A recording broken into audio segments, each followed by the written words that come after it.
नमस्ते दोस्तों। आज के इस विशेष वीडियो में हम आपको पश्चिम बंगाल के उस रहस्यमयी और पवित्र स्थान पर लेकर चलेंगे जहां की मिट्टी कभी ठंडी नहीं होती और जहां मां तारा स्वयं शमशान में विचरण करती है। यह है तारापीठ शक्तिपीठ। आज की इस वीडियो में हम तारापीठ के उन रहस्यों से पर्दा उठाएंगे जो शायद ही आपने पहले कभी सुने होंगे। हम विस्तार से चर्चा करेंगे कि कैसे प्राचीन काल में माता सती के देह त्याग के बाद उनका पवित्र तीसरा नेत्र इस धरती पर गिरा और ये बना तारापीठ। सर्वप्रथम हम ये जानेंगे कि माँ तारा की उत्पत्ति कैसे हुई। जब हम तारापीठ की बात करते हैं तो इसका संबंध सीधा माता सती के त्याग से जुड़ता है। राजा दक्ष ने जब भगवान शिव का अपमान किया तो माता सती ने यज्ञ की अग्नि में अपने प्राण त्याग दिए। शिव जी क्रोध में सती के देह को लेकर आकाश में तांडव करने लगे। सृष्टि को बचाने के लिए भगवान विष्णु ने सुदर्शन चक्र से सती के शरीर के 51 टुकड़े किए। माना जाता है कि इस पावन धरती पर माता सती के मुख का एक हिस्सा, विशेषकर उनका तीसरा नेत्र गिरा, इसलिए इसे तारापीठ कहा जाता है।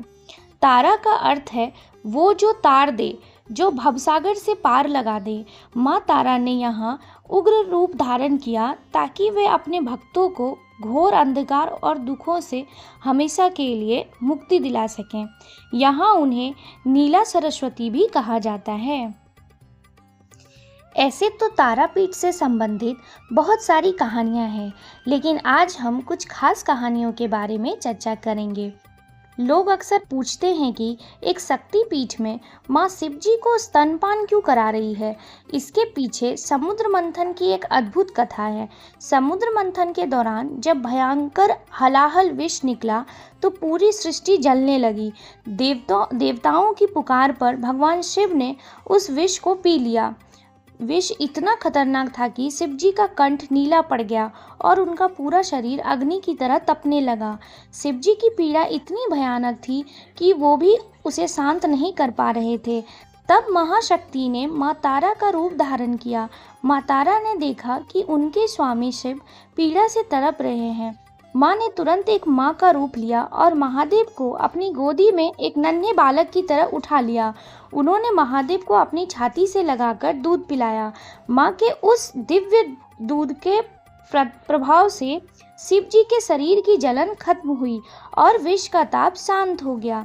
यही कारण है कि तारापीठ में माँ तारा की जो मुख्य शिला मूर्ति है उसमें शिव को बालक के रूप में स्तनपान कराते हुए दिखाई देती हैं।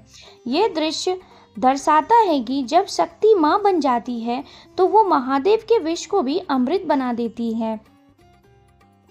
अब हम आपको माँ तारा से जुड़ी एक और कहानी सुनाते हैं। वो है महर्षि वशिष्ठ और तिब्बत का रहस्य। वशिष्ठ ब्रह्मा के पुत्र थे।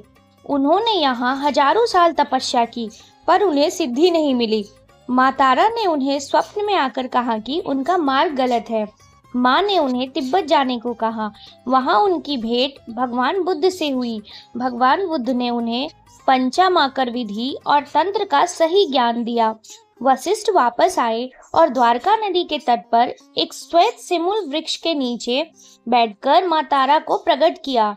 आज भी वहाँ वशिष्ठ का आसन मौजूद है। दूसरी कहानी है जयव्रत जमींदार और जीवन कुंड का चमत्कार।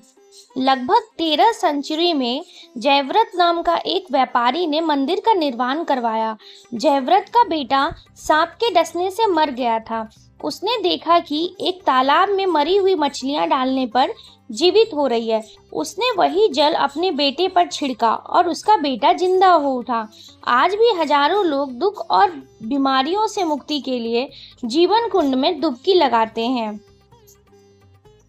अब हम आपको यहाँ की सबसे रहस्यमयी कथा बताते हैं। वो है बामा खेपा की कथा। 19वीं सेंचुरी में महान संत बामा खेपा, उन्हें खेपा यानी पागल कहा जाता था क्योंकि वो मामा की भक्ति में मग्न रहते थे। वो शमशान में रहते, कुत्तों के साथ एक ही थाली में खाते और माँ तारा से बातें करते थे।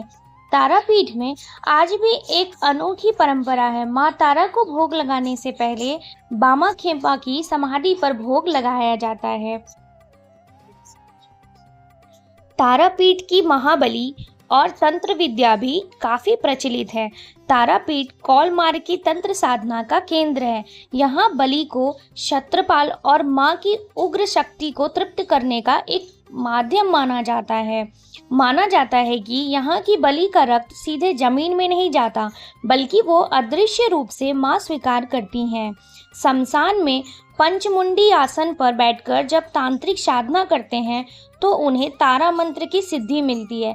कहते हैं यहाँ की हवा में भी एक अलग तरह की ऊर्जा है जो कमजोर दिल वालों को डराती है पर भक्तों को शक्ति देती है। तो दोस्तों, तारापीठ जीवन और मृत्यु के बीच की वो दहलीज है जहां भक्त को डर नहीं बल्कि सुकून मिलता है। जय मां तारा। क्या आप कभी तारापीठ गए हैं? अपने अनुभव कमेंट में जरूर लिखें। वीडियो को लाइक और शेयर करें ताकि मां की महिमा सब तक पहुंचे। जय मां तारा।